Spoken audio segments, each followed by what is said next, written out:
नमस्कार, मैं खुशबू कुमारी। आप देख रहे हैं वेब इंडिया न्यूज। यहाँ दी जाती है तमाम सटीक और सही खबरें सबसे पहले आप तक। इस समय की सबसे बड़ी खबर बिहार राज्य के पश्चिम चंपारण जिला के बगहा क्षेत्र से आ रहा है। वेलकम बैक, मैं रईस और आप देख रहे हैं वेब इंडिया न्यूज।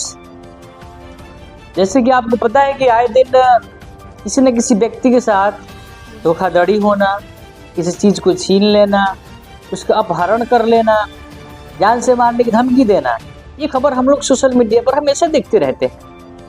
बिल्कुल इससे ही मिलती जुलती एक समस्या उत्पन्न हुई है, वो भी कहाँ, पश्चिमी चंपारण जिला के अंतर्गत बगहा पुलिस थाना क्षेत्र में। हालांकि मैं आपको बता दूं, अभी तो माननीय मुख्यमंत्री जी की सरकार है और डबल इंजन की भी इसको सरकार हम लोग कह सकते हैं, और इसको लोग प्यार से कहते हैं कि सुशासन बाबू का सरकार। लेकिन वास्तव में जो सुशासन जी का सरकार है, तो यहाँ का शासन सुशासन है कि नहीं, फिलहाल हम लोग तो देख भी रहे हैं और तमाम की तमाम जनता भी देखती है। लेकिन जो निचले तबके के लोग हैं, उनकी क्या परिस्थितियां है, क्या नहीं है, स्वयं भी आप जान सकते हैं। इसी बीच हमारे साथ एक ऐसे ही समस्या से पीड़ित व्यक्ति जुड़े हुए हैं, जिनसे धोखाधड़ी हुई है, लेन देन हुआ है, और आइए हम स्वयं इनसे हम लोग बातचीत करते हैं। सर, स्वागत है आपका हमारे वेब इंडिया न्यूज चैनल में कि आप अपना मूल्यवान समय हमें दिए। सर, मैं चाहूँगा आप अपना पहले छोटा सा परिचय दें। मैं आपको पहले एक बात बता दूं कि ऐसे शख्सियत हैं जो राष्ट्र निर्माता है। आप शब्दों को देखकर जान सकते हैं, जी हाँ, यह शिक्षक है, रिटायर्ड शिक्षक हैं। इनके साथ एक घटना हुई है, क्योंकि मैं दो व्यक्तियों को सबसे ज़्यादा मूल्यवान समय देना चाहता हूँ। एक तो राष्ट्र के सैनिक और दूसरा राष्ट्र निर्माता, जो कि इनका राष्ट्र निर्माण में बहुत बड़ा योगदान है। सर, मैं चाहूँगा एक छोटा सा पहले अपना परिचय दे, पुनः हम लोग समस्याओं की ओर चलेंगे। मैं बशीष प्रसाद सिंह, पिता स्वर्गीय प्यारे प्रसाद सिंह, उम्र 65 वर्ष, एक सेवानिवृत्त शिक्षक हूँ। फिलहाल में मैं अपने घर पर रहता हूँ। अच्छा सर, ये तो आपका हुआ परिचय है। सर, मैं चाहूँगा जो भी हमारे व्यूवर्स देख रहे हैं, जो भी हमारे आला अधिकारी, वरीय अधिकारी देख रहे हैं, कि आपके साथ जो घटना हुई, कब हुई, किसके साथ हुई, कैसे हुई, ना प्यार से इत्मीनान से सर आप बताइए। मेरे साथ मनोज कुमार मिश्र, जिनका घर सुखवन में है, उनके पिताजी का नाम स्वर्गीय सत्यदेव मिश्र है, पोस्ट मलकौली है, थाना पटखौली है, बगहा पश्चिम चंपारण के रहने वाले हैं। उनसे आने जाने के क्रम में अच्छा संबंध हो गया। उसी क्रम में उन्होंने हमसे 2-4 बार 2000, 4000, 5000, 10,000 रुपया भी लिए थे और वापस ही कर दिए थे। अंतिम में ऐसी बात हो गई कि वे हमारे पास आए और आने के बाद में कहे कि मास्टर साहब, आप हमको 1 लाख रुपया दे दीजिए, हमको बहुत ज़रूरी है, 10 दिन में लौटा देंगे। हमने उनको 1 लाख रुपया दे दिया 29/9/2024 को, और उन्होंने कागज़ पर रेवेन्यू टिकट साट करके उन्होंने दस्तखत भी कर दिया विश्वास के लिए। उसका आपके पास कुछ प्रमाण है? उसके बाद उसका प्रमाण हमारे पास है। तो ये आप देख सकते हैं, जो पैसा का 1 लाख लेन देन हुआ है, तो ये उसका प्रमाण है। इसमें टोटल आपको डेट यहाँ पर भी दिखाई तो दे रहा है 29/9/2024। सिर्फ 1 लाख ही था या और भी? उसके बाद उन्होंने 30/9/24 को फिर हमसे 1 लाख रुपये का डिमांड किए। हमने पुनः उन पर विश्वास करके और एक कागज़ जिस पर रेवेन्यू टिकट चार्ज सटा हुआ है, उस पर उन्होंने दस्तखत कर दिया और 1 लाख रुपया पुनः उन्होंने हमसे ले लिया। तो सर, ये जरा जो हमारे व्यूअर्स हैं, जो देख रहे हैं, आप इनको बताइए डिमांड का तात्पर्य क्या है? मतलब ऐसे मांगना वो अपने काम के लिए या काम के लिए या अपने काम के लिए ही वो मांगे थे कि हमको एक बहुत आवश्यक काम है, आप दे दीजिए, 10 दिन में हम आपका पैसा लौटा। टोटल आपके 2 लाख रुपए हुए। उसके बाद में 10-15 दिन लगभग बीत गया, तो हम उनसे पैसा का डिमांड किए अपना, तो थोड़ा सा वो कनी काटने लगे, आनाकानी करने लगे। अब हमको विश्वास हो गया कि ये पैसा हमारा जो है धोखाधड़ी करके और वो ले लिए हैं। उनका इरादा जो है बहुत गलत है। हमने वकालतन सूचना देने के लिए पटखौली निवासी अधिवक्ता श्री चंद्रमोहन पाठक जी के यहाँ गया और उनसे कहा कि हमारा एक वकालतन नोटिस बनवा दीजिए। मनोज मिश्रा के पास हमको रजिस्ट्री करना है डाक द्वारा। उन्होंने वकालता नोटिस रफ बनवाया और उन्होंने कहा कि इसको जाइए टाइप करा करके फेयर करा करके हमारे पास आइए और उस पर हम सिग्नेचर कर देंगे, तब जो है आप रजिस्ट्री करिएगा डाक द्वारा। जैसे हम फेयर करा करके उनके पास पहुँचे उनके घर पर, तब तक मनोज मिश्र पहले से बैठा हुआ था वहाँ पर। हमको थोड़ा सा शक हुआ, लेकिन फिर भी हमने विश्वास किया कि ऐसी घटना नहीं घटनी चाहिए। जो आपसे पैसा लिए थे वे ऑलरेडी उनके पास बैठा हुआ था वकील साहब के पास। वकील साहब के पास। हाँ। उसके बाद में हम वकील साहब से दस्तखत करा करके जैसे ही बाहर निकले, उनके दरवाजे से जैसे ही बाहर निकले, वैसे ही मनोज मिश्र हमको पीछे से धक्का दे करके गिरा दिया और गर्दन पर चाकू भिड़ा दिया। इतना ही नहीं, हमारा जो मूल पेपर था वो छीन लिया। पॉकेट में जो मूल पेपर जो पैसा का लेन देन के लिए बना हुआ, उसका मूल पेपर छीन लिया हमसे और जो है 4,525 रुपया भी था वो भी ले गया और ले करके भाग गया। अब हम बूढ़े आदमी, कमर में दर्द, पैर में दर्द, हम उसका पीछा किए, लेकिन वो नौजवान आदमी भाग गया। हल्ला हमने किया तो बहुत लोग जुट गए। उसके बाद में हमने 112 पर फ़ोन किया। 112 पर फ़ोन किया तो 112 वाले आए। करीब ये घटना 3:30 बजे की है शाम में। हाँ। उसके बाद में क्या हुआ, ये घटना जो है आपको 27/9/2024 का है। उसके बाद में 112 वाला आए, हमसे बोले कि मूल कॉपी तो लेकर के भाग गया, आपके पास जीरोक्स है? हमने कहा कि हाँ जीरोक्स है हमारे। अब घर हम आए और जीरोक्स लेकर के हम गए, तब तक वो जो 112 वाले पुलिस थे कि दरोगा थे, कौन थे, वे बातचीत कुछ वकील साहब किए थे। हमारे आने पर कहते हैं 112 वाले वो कि जीरोक्स से कोई काम नहीं चलेगा, मूल तो आपके पास प्रति है नहीं। तो हमने कहा तो मूल प्रति तो वो तो लेकर के भाग गया हमारे बुढ़ापे का लाभ उठाकर। उन्होंने कुछ नहीं किया, हमको ले गए थाना पर, पटखौली थाना पर ले गए। मतलब 112 जो पुलिस थी वो आपको पटखौली थाना पर ले गए? हाँ, अपने स्तर से उन्होंने कुछ नहीं किया। थाना पर हम गए, थाना पर हम अपना दुखड़ा सुनाए और एप्लीकेशन दिए, लेकिन थाना ने कुछ नहीं किया। थाना ने हमारे यहाँ तक कि एप्लीकेशन भी नहीं लिया। दूसरे रोज, नेक्स्ट रोज 27 को ये घटना थी। 27 रविवार थी, 27 रविवार दिन था ना। 28 को कुछ नहीं हुआ।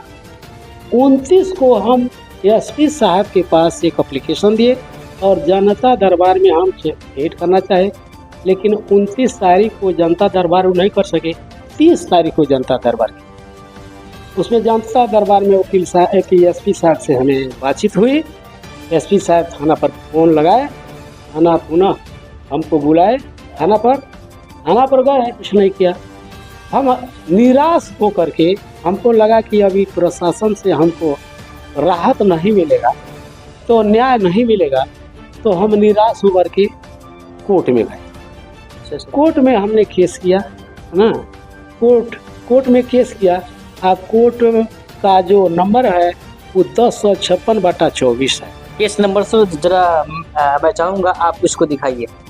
ये केस नंबर आपका कितना है, और आप देख सकते हैं ये इनका केस नंबर है C 1056 C1056/24। 24 हाँ। ये इनका केस नंबर है। ये जो मजिस्ट्रेट है अच्छा, अच्छा। के प्रमोद कुमार उनका नाम है। प्रमोद कुमार उनका नाम तो इन्होंने जब थाना से कुछ इनको आश्वासन नहीं मिला, इनको लगा कि हाँ कि यहाँ से मेरा काम बनने वाला नहीं है, मेरी समस्या का हल यहाँ से नहीं हो पाएगा, मेरे पैसे यहाँ से नहीं मिल पाएंगे थाना और प्रशासन के सपोर्ट से, हेल्प से, तो इन्होंने सीधे अपना बगहा न्यायालय में गुहार लगाई। उसके बाद क्या हुआ सर? उसके बाद में वो केस हमने कर दिया और केस का डेट भी पड़ गया है। वो डेट आपको 10 दिसंबर 2024 को है। मतलब बात यहाँ तक आपकी आ गई। जी। अच्छा सर, आपसे हाँ, बयान हमारा हल्का सा हुआ, लेकिन हुआ कि नहीं अच्छा अगले डेट में, तो अगला डेट जो हमारा है वो 10 दिसंबर 2024 को है। क्या आपको सर लगता है कि न्याय मिल पाएगा?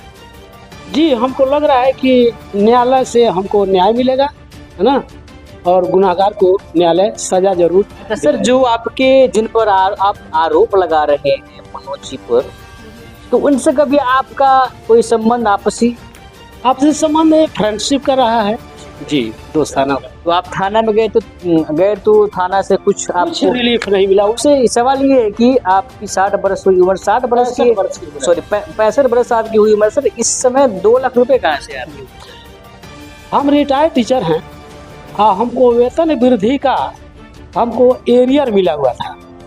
आज एरियर मिला हुआ था, उसी एरियर का भनक मनोज मिश्र को लग गया था, है ना, इसलिए वो हमसे रुपया का डिमांड किए, हमने विश्वास में उनको दे दिया। लेकिन हमारे साथ सब विश्वासघात हुआ है ना।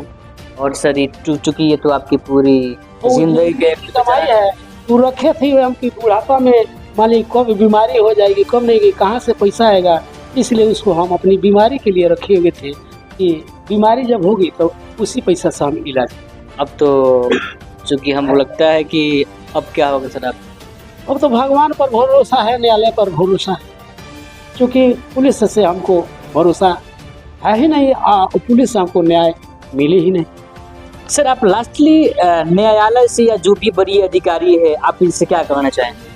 न्यायालय और बड़ी पदाधिकारी से हम यही उम्मीद करते हैं कि हमको न्याय मिले, हमारा पैसा मिल जाए और दोषी को कड़ी से कड़ी सजा मिले, ताकि वह दूसरे के साथ इस तरह से पुनः घटना न घटा।